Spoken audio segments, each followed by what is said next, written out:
Olá, boa tarde. Boa tarde para você que está na sintonia da Rádio Universitária, para você que nos acompanha também pela transmissão na nossa página no Facebook. Hoje é sexta-feira, dia 21 de fevereiro de 2020. Agora são 12 horas e 32 minutos e nós vamos juntos até as 13 horas. Começa agora o programa Contra Fluxo, uma parceria com a Rádio Universitária que tem o apoio do Adune Sindicato. Eu me chamo Jana Sá e com o colega jornalista Rui Rocha, estamos juntos todas as sextas, neste horário, para batermos um papo sobre política, educação e cultura. Boa tarde, Rui.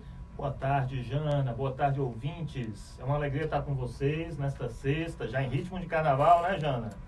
Boa tarde, Edinaldo, que está aqui com a gente na técnica, comandando o programa. Né? E para você que está nos ouvindo, para você que está nos assistindo pelo Facebook, né? Ouve pelo 88,9 e assiste pelo Facebook, você pode participar pela nossa página, né? Programa Contra Fluxo. E também estamos recebendo recados, comentários, perguntas pelo WhatsApp, né? 981314441. Repetindo, 981314441. É isso, contamos com a sua participação. Também estamos no Instagram, né? Em outras redes sociais. E aqui conosco hoje está o secretário de Planejamento e Finanças do Estado, Aldemir Freire, que vai falar sobre a reforma da Previdência que está tramitando já na Assembleia Legislativa do Rio Grande do Norte. Boa tarde, Aldemir, seja muito bem-vindo. Boa tarde, Jana. Boa tarde, Rui. Boa tarde aos ouvintes da FM Universitária. Valeu, Aldemir. É muito bom contar com a sua presença. É importante a gente esclarecer, né, tudo isso que está acontecendo. Mas, então, Jana, vamos aos destaques da semana? Bom, Rui, eu gostaria de iniciar uma vez mais me solidarizando com a colega jornalista Patrícia Campos Melo, que foi violentamente agredida pelo presidente Jair Bolsonaro. Como mulher, porque foi uma agressão sexista. Como cidadã, porque a agressão é incompatível com o equilíbrio esperado de um presidente e com um regime democrático, né? E como jornalista, que é uma categoria que tem sido atacada sistematicamente no exercício da profissão. As agressões machistas, sexistas e misóginas de Bolsonaro às mulheres jornalistas que buscam esclarecer os fatos em nome da sociedade, elas precisam, Rui, ser repudiadas. E esta postura do Bolsonaro de propagação do ódio, da violência, da intolerância política, de gênero, cultural e religiosa, de apologia que ele faz à tortura e aos torturadores, é uma postura que encoraja também a sociedade a cometer abusos contra os direitos humanos. E aí você vê como exemplo disso, Rui, e a gente é obrigado aqui a falar sobre casos como o assassinato do estudante da Universidade Federal da Paraíba, o Cleiton Tomás de Souza. Após ele denunciar, Rui, abusos e ameaças de seguranças terceirizados lá da universidade, da UFPB, um estudante de filosofia de apenas 31 anos, Rui, foi encontrado morto. O estudante era uma das vozes mais ativas lá no movimento estudantil da universidade e por diversas vezes ele denunciou a amigos e até nas redes sociais as perseguições que ele sofria por parte dos seguranças da UFPB. Em uma postagem nas suas redes sociais, o estudante disse que havia protocolado já essa denúncia também na ouvidoria da universidade, mas nenhuma providência foi tomada, né? Então, o momento que nós vivenciamos e os tempos que nos conduzem nos pedem ação para que não tenhamos de lamentar o desaparecimento dos nossos jovens, especialmente a juventude negra e da periferia, Rui. Mas eu queria só, Rui, antes de você apresentar seu destaque, expressar também a alegria, né, com a notícia da formatura da primeira descendente da comunidade quilombola de Capoeiras, em Macaíba. Foi uma comunidade que eu tive o prazer de acompanhar esse reconhecimento como comunidade quilombola quando trabalhei na Secretaria aqui do Estado de Reforma Agrária. E queria parabenizar aqui a Áurea Estela. É muito importante, né? A gente tem uma universidade mais plural, uma universidade mais diversa, né? Que bom que a universidade está se tornando mais acessível às pessoas pobres, ou pelo menos estava, né? Antes dos últimos ataques. Tem gente que não gosta disso. Uma realidade que já começou a mudar, né? Tem gente que não quer que pobre estude, né? Isso é lamentável, a gente rejeita completamente essas ideias. Mas então, vamos para mais destaques? Destaques da semana. Olha, Jana, eu destaco a crise da segurança que está acontecendo no Ceará e que está acontecendo em muitos estados, né? Aqui no Rio Grande do Norte não está acontecendo, né? Sorte nossa e também o trabalho das autoridades, né?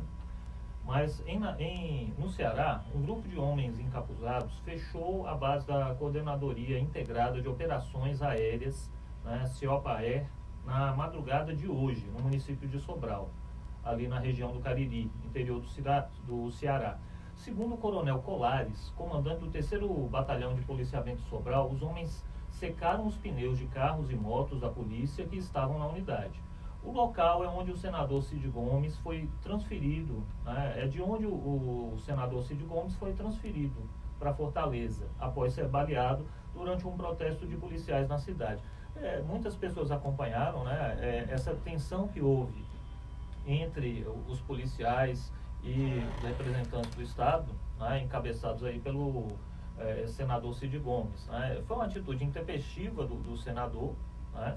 Mas ao mesmo tempo tem atitudes muito questionáveis também por parte das forças policiais, né? A proposta, e está acontecendo uma negociação bem difícil envolvendo policiais, envolvendo o Estado lá no Ceará.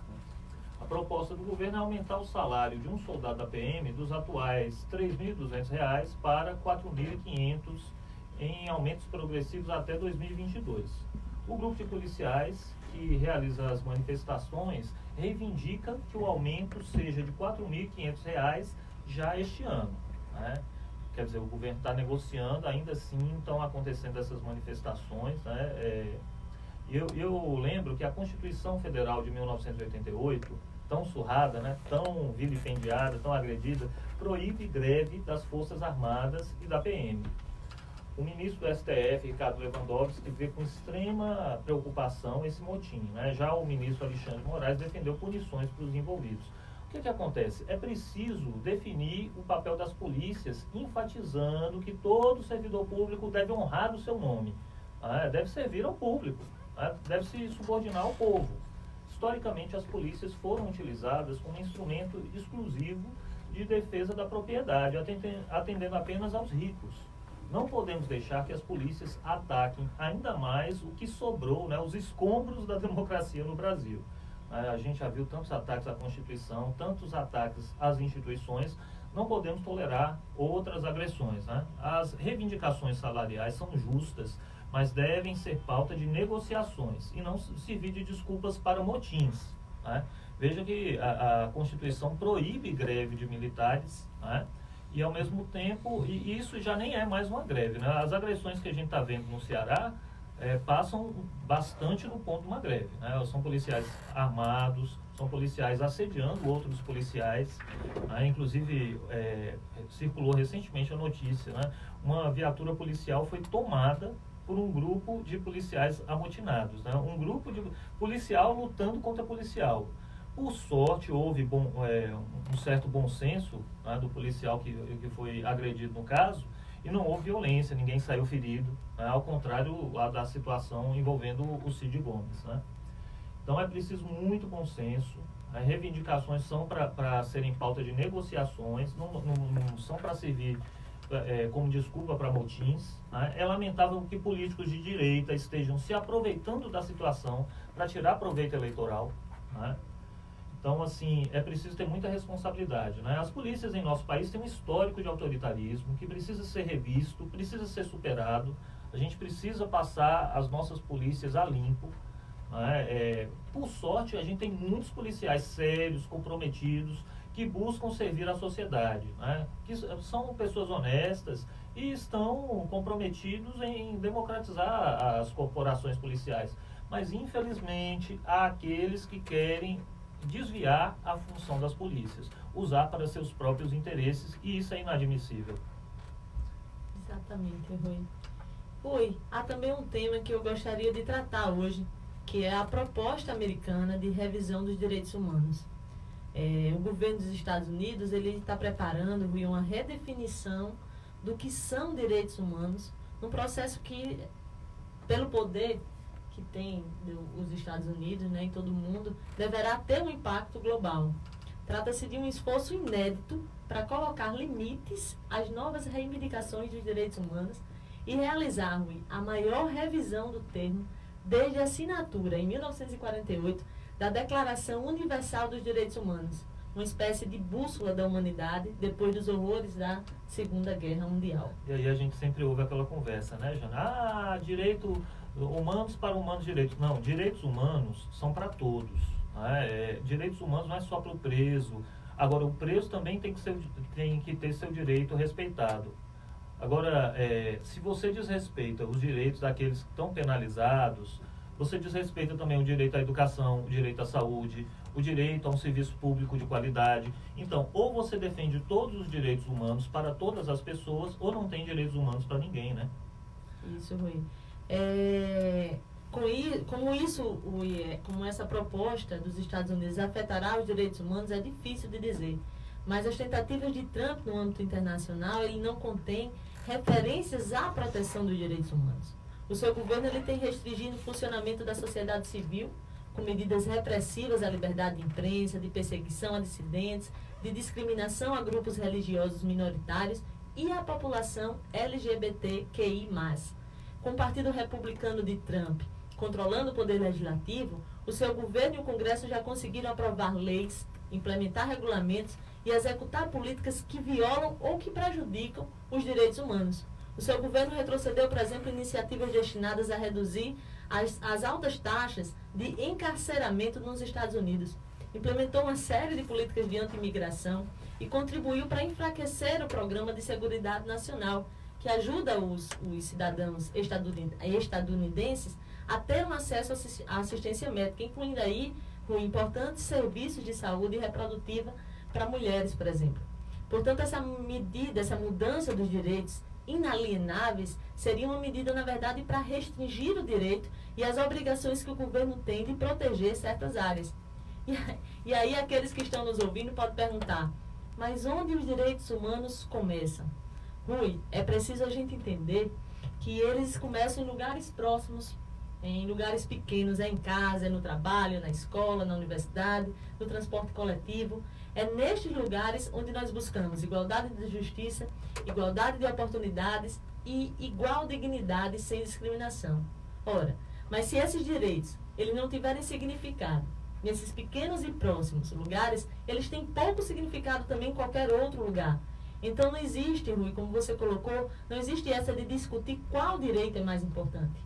A ideia, inclusive, de que os direitos eles são indivisíveis está no cerne da Declaração Universal dos Direitos Humanos, que está sendo agora posta em questão pelo governo dos Estados Unidos. E o governo brasileiro declarou estar alinhado com a proposta americana de revisão. Ora, os dilemas da atual conjuntura brasileira, marcada por uma crescente onda de propagação do ódio, da intolerância política, de gênero, cultural e religiosa, apologia, como eu falei logo no início, apologia à tortura e celebração a torturadores, eles encontram identificação com essa proposta americana de restringir direitos que o governo tem obrigação, na verdade, de proteger.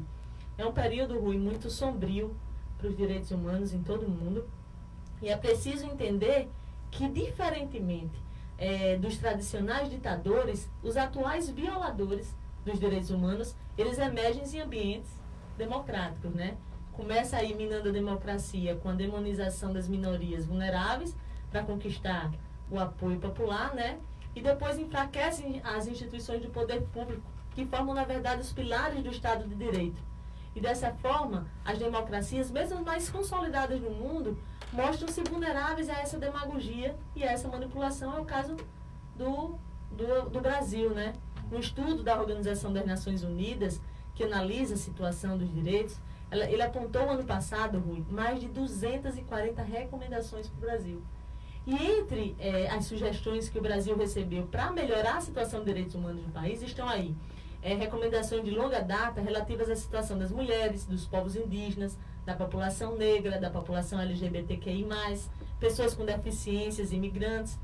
Outras dizem respeito à liberdade de expressão, à proteção dos defensores dos direitos humanos, de ameaças e ataques.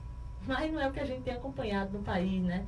O que a gente vê são crescentes e sistemáticas ameaças contra a liberdade de imprensa, censura, o genocídio da população negra e indígena e ataques aos mecanismos de participação social. Então, Rui, esse processo de revisão interessa ao governo do presidente Jair Bolsonaro, inclusive representantes do governo brasileiro chegaram a ser enviados para algumas reuniões, certo, em Washington, desde que a Casa Branca ela criou essa comissão sobre os direitos inalienáveis. Isso aconteceu ano passado e o Brasil tem participado de algumas discussões, algumas reuniões lá. Então, que perigos para o desenvolvimento de uma civilização humanista essa revisão representa? Ora, nós já vimos o que acontece quando líderes mundiais desprezam as obrigações, né, com a promoção do respeito a direitos humanos e agem sem consciência. E a proposta de revisão dos direitos humanos encoraja, na verdade, Rui, a crença de outros líderes de que seus próprios abusos contra os direitos humanos eles podem continuar sem medida. Né? As obrigações internacionais com os direitos humanos que um presidente é obrigado a defender são importantes e não deveriam ser desprezadas como estão sendo. É muito grave, né, Jana? Direitos humanos para todos e todos os direitos humanos devem ser respeitados. A gente manda um beijo para quem está na escuta, né? Rafael Duarte, sempre participando aí. Olha, Rafael, um abraço para você. Marta Maria Araújo, a professora Marta, um abraço, professora. E também para a Kilder, que está aí na escuta. E, gente, a gente vai fazer um intervalinho agora. Daqui a pouco a gente volta com mais Contrafluxo. E, na sequência, a entrevista com o secretário Aldemir Freire.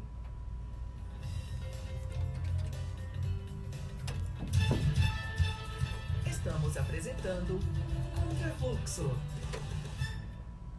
Você já sabe o que fazer quando o carnaval passar? Que tal teatro? Depois do carnaval, nova turma de teatro na Casa da Ribeira. A partir de 29 de fevereiro aos sábados, das 9 ao meio-dia, aulas de teatro para quem tem inscrições. Melhor começar. E valeu, pessoal que está aí no Facebook. 704-0265. Olha só. Rafael tá contrafluxo diário já, né? Rafael, a campanha que o Arthur lançou. Está alerta para Rafael é terrível. possíveis casos do Covid 2019. Será que ele vai ajudar a gente aqui, hein, Rui? Estamos aceitando aí. Cuidados básicos. Precisamos de operários para trabalhar no programa. Infecções respiratórias Ó, Kilder Silva, do novo coronavírus. acompanhando o programa. Frequentemente com água e sabonete. Evite tocar nos olhos. Dá uma atualizada. nariz Alguém e no boca WhatsApp? Com as mãos não lavadas. Cubra a boca e o nariz ao tossir ou espirrar com um lenço de papel e jogue-o no lixo em seguida. Fique em casa quando estiver doente. Não compartilhe objetos de uso pessoal. Proteja-se. Previna-se. Saiba mais em saude.rn.gov.br. Secretaria de Estado do Rio Grande do Norte. Apoio Comunica UFRN. Atenção, nação regueira potiguar. Todo sábado você tem um encontro marcado no programa Mundo Reggae. Os nomes, as histórias, os eventos e tendências desse ritmo jamaicano que conquistou o planeta. Mundo Reggae, amanhã às 3 da tarde, só aqui na Universitária FM. Voltamos a apresentar Contrafluxo. Agora são 12 horas e 51 minutos. Estamos de volta com o programa Contrafluxo. Aqui conosco hoje o secretário de Planejamento e Finanças do Estado, Aldemir Freire, que vai falar conosco sobre a reforma da Previdência que está tramitando na Assembleia Legislativa do Rio Grande do Norte. Boa tarde, Aldemir. Mais uma vez, seja muito bem-vindo ao nosso programa. Boa tarde, eu que agradeço o convite. Bom, para atender à imposição da reforma da Previdência de Bolsonaro, né, aprovada pelo Congresso Nacional, o governo do Rio Grande do Norte entregou à Assembleia Legislativa, na semana passada, a proposta de emenda à Constituição da Previdência Estadual. Inicialmente alvo de muitos protestos das categorias de servidores públicos estaduais, a matéria está tramitando na Assembleia. Esta terça, dia 18 de fevereiro, a Comissão de Constituição da Casa aprovou, né, a admissibilidade da proposta da emenda à Constituição da Previdência Social. E na quarta, sindicalistas validaram a reforma da Previdência numa audiência lá no Legislativo. Aldemir, como foi o processo de construção desta proposta? Olha, como toda reforma de previdência em qualquer lugar do mundo, é impossível você ter uma reforma que ela seja consenso entre todas as partes envolvidas.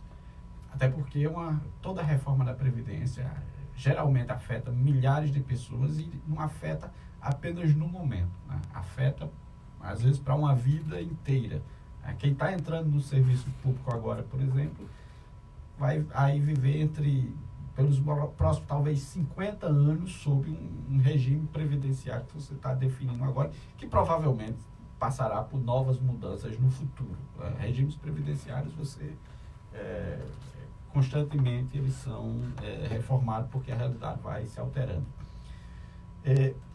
Uma das características do governo da professora Fátima Bezerra é o diálogo. Então, praticamente tudo que a gente propôs à Assembleia Legislativa foi feito com diálogo com as partes envolvidas. E, nesse caso, não poderia ser diferente. Eu acho que nem a União, nem nenhum governo estadual teve uma prática de diálogo com as entidades como o governo do Rio Grande do Norte teve. Inclusive, os governos de esquerda aqui do Nordeste, por exemplo. Mesmo os nossos governadores de esquerda fizeram as suas reformas da Previdência, no geral, com pouco ou nenhum diálogo com os servidores. Aqui foi muito diferente. Desde dezembro, que o governo do Estado vem travando diálogo com as entidades públicas dos servidores. Partimos de uma proposta original lá em dezembro, todo mundo se lembra do que a gente apresentou, e isso foi se alterando ao longo do tempo, porque nós fomos incorporando não só a acessibilidade da governadora para esse tema, mas também o diálogo com as entidades sindicais. Aldemir, houve uma série de usos alternativos, digamos assim, dos fundos previdenciários nos governos anteriores, né? Inclusive no governo Robson. Até que ponto isso compromete ainda a Previdência Estadual, mesmo com esta reforma? Olha, na verdade, com fundo ou sem fundo, a gente... Claro que hoje você necessita de uma reforma que ela seja mais forte. Por quê? Por duas coisas. Porque o fundo previdenciário foi sacado. Então, você perdeu uma parte das fontes de recursos para as aposentadorias futuras, acabou-se. E porque alguns estados do Nordeste, por exemplo, já tinham feito mudanças nas alíquotas previdenciárias. Alguns estados do Nordeste já estavam cobrando 14% há algum tempo atrás. Então, você já tinha previamente feito reformas estaduais e a gente no geral, nós partimos atrasado. Então, nós precisamos de uma reforma agora. O fundo previdenciário, o saque do fundo previdenciário afeta, na medida que agora você precisa. Porque atuarialmente, como você não tem aquele saldo, o déficit previdenciário atuarial ele é maior, porque você perdeu aquele ativo. Então, você tem que fazer algo que compense mais do que você faria se você tivesse o fundo previdenciário ainda funcionando. Aldemir, a reforma da Previdência, o governo tem colocado que é uma necessidade para o Estado do Rio Grande do Norte que seja realizada. Mas antes dela ser uma necessidade para o próprio Estado, ela é uma necessidade porque foi imposta também pelo governo federal, né? E uma das críticas que a governadora recebeu por parte dos servidores talvez tenha sido porque a gente se colocou muito contra nas ruas a proposta que foi apresentada nacionalmente. É possível falar em minimizar realmente impactos aos servidores nessa proposta que o governo do Estado está apresentando à Assembleia Legislativa? Olha, a governadora, em momento algum, desde a época da campanha, eu digo isso porque eu caminhei com a governadora na campanha, a gente trabalhou no plano de saúde, no plano de governo, junto a ela, em nenhum momento ela se dizia contra o tema da reforma da Previdência. A realização de uma reforma. De uma reforma da Previdência. Ela nunca se posicionou contra a realização de uma reforma da Previdência. O que ela se posicionava, por exemplo, na reforma da Previdência Nacional, foram em alguns pontos que estavam lá dentro e que, inclusive, foram retirados. Aquela primeira proposta que o governo federal mandou de reforma da Previdência, que os governadores do Nordeste se manifestaram contra, a questão da aposentadoria rural, a questão de você tornar contributiva toda a Previdência, você tirar ela não ter mais a parte pública, ela se tornar uma Previdência privada completa. A questão de mulheres, a idade de mulheres ser igual à idade de homens. Então, aqueles pontos que os governadores do Nordeste se manifestavam, que diziam, olha, nós somos contra esse, pode olhar a carta que eles lançaram, nós somos contra esses pontos. E aí, no mesmo dia que retiraram da reforma nacional esses pontos, também retiraram os estados da reforma da Previdência Nacional. Então, você fez uma reforma da Previdência Nacional em que obriga estados e municípios a fazer as suas próprias reformas. Eu sempre defendi que a reforma deveria ser unificada, porque agora você vai ter centenas, se não centenas, com certeza, de sistemas previdenciários diferentes. Você tem 27, você vai ter o sistema do geral da União, você vai ter o sistema dos servidores públicos federais, você vai ter os sistemas dos regimes próprios dos 27 estados da federação e de centenas de municípios que têm regimes próprios. Então você vai ter uma parafernália de regras previdenciárias separadas, quando você poderia ter tido uma regra unificada lá no Congresso Nacional. Ainda há essa possibilidade de você ter uma reforma, embora eu acho muito difícil que saia aquela PEC, aquela PEC alternativa lá que está no Congresso, ainda acho muito difícil, mas agora os estados e os municípios com regimes próprios, inclusive os municípios como Natal, Mossoró, vão ter que fazer as suas reformas previdenciárias a tempo. E o que a gente procurou também aqui no estado foi mitigar ou dosar a nossa reforma no sentido de amenizar alguns efeitos que a gente considerava que estavam muito duros no plano nacional. Por quê? Porque é isso, como a gente não caminhou até agora, é muito difícil você fazer uma reforma agora em que você jogue de uma vez só todo o ônus sobre as costas do servidor de uma vez só.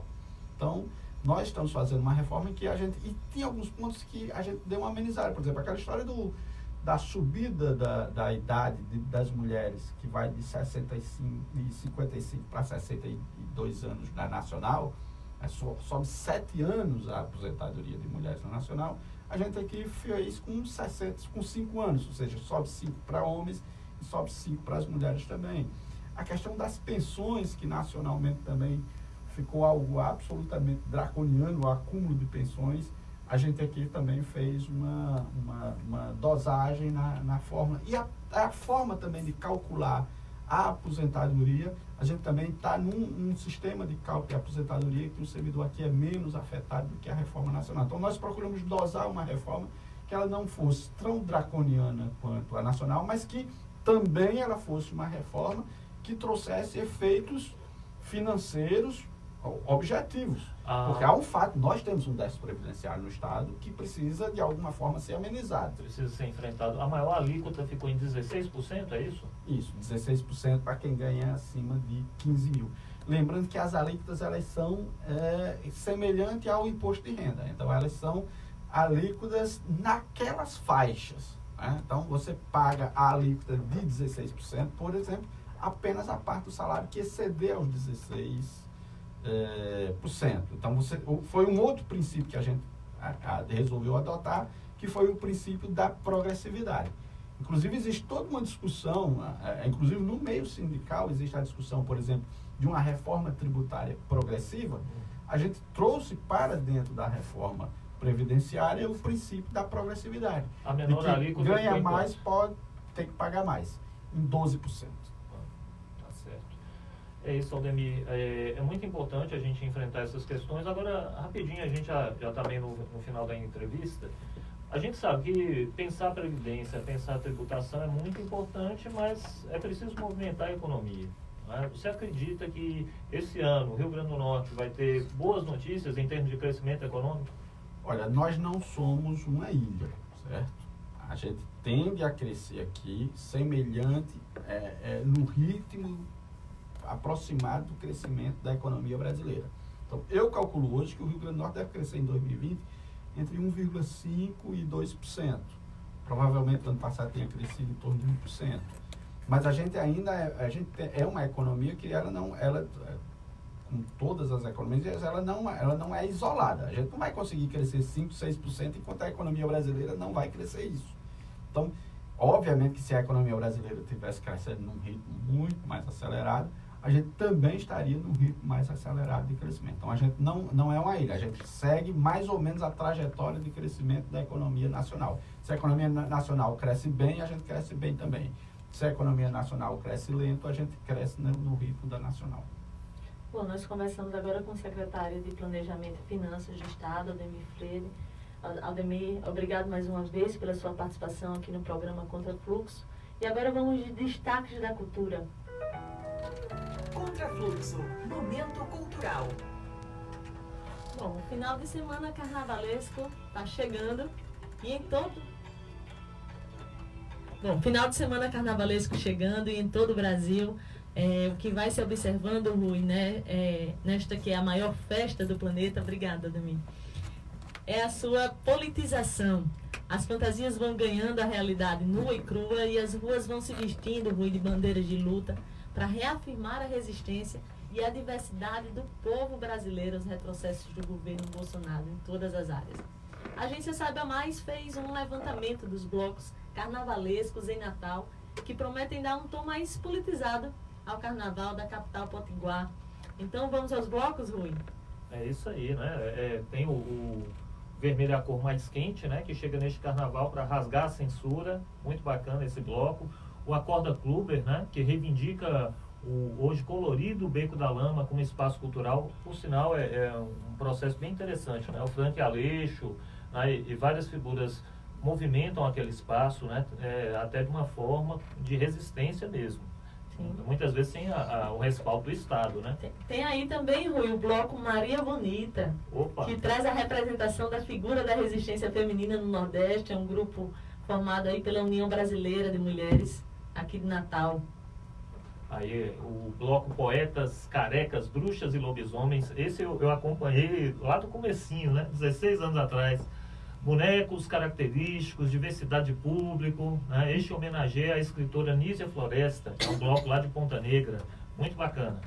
Tem a Troça do Velho Moa, que é criado por moradores ali do entorno da Praia do Meio. E este ano, Rui, geralmente esse bloco traz pautas sociais, né? E este ano ele manifesta o apoio às reivindicações dos petroleiros que estavam em greve até agora a proposta do governo de negociar. É uma agenda super importante, né? O bloco Cordão do Pavão Misterioso, né? Juntando folia carnavalesca e literatura de cordel.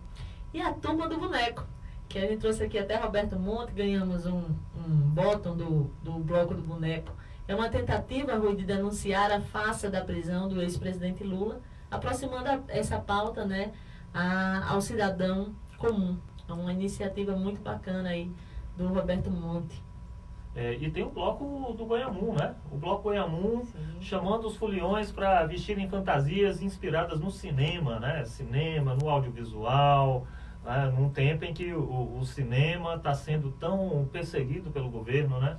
O bloco do Goiamum sai lá nas ruas de Petrópolis, né? Na Zona Leste, sai no sábado à tarde. Muito bacana também, vale a pena acompanhar. Um beijo, Keila Sena, tá aí também, sempre agitando a cultura. Bom, vamos chegando ao fim de mais um programa Contrafluxo. Eu queria agradecer uma vez mais aqui a parceria, o apoio e, sobretudo, o incentivo do colega Edinaldo Martins, que tem oferecido a realização desse programa. Obrigado, Edinaldo. Registrar aqui que se não fosse Edinaldo, viu, gente? Eu não tinha nem pensado aí nesse programa. Começou com ele mesmo, esse incentivo que eu faço. Incentivador. A ideia surgiu com ele. Agradecer também a presença aqui do secretário, né, de Estado de Planejamento, conversou conosco hoje aqui, a disponibilidade dele de conversar conosco sobre a pauta da reforma da Previdência. Agradecer a Elan, que está aí na produção, né, na transmissão digital. Valeu, Elan. Obrigada, Elan. Agradecer aos ouvintes da Rádio Universitário, aos que nos acompanham também pela transmissão ao vivo, pelo Facebook. Galera, obrigado pela audiência. E nos encontramos na próxima sexta, né, Rui? Às 12h30, aqui na Rádio Universitária. Lembrando que você também pode nos acompanhar o programa pelas nossas redes sociais. É Uma isso, boa galera. tarde e um ótimo fim de semana a todos. Um beijo, pessoal. Um beijo para Moacir, que está na escuta. Né? A troça do Velho Moa sai domingo à tarde, ao lado do posto de gasolina ali da Praia do Meio. Um beijo, Alex Heineck, que está nos acompanhando. Carlinhos Moreno. Na próxima sexta estamos de volta. Ai, Valeu, Carlinhos, galera. um beijo. Beijo, beijo. Tchau.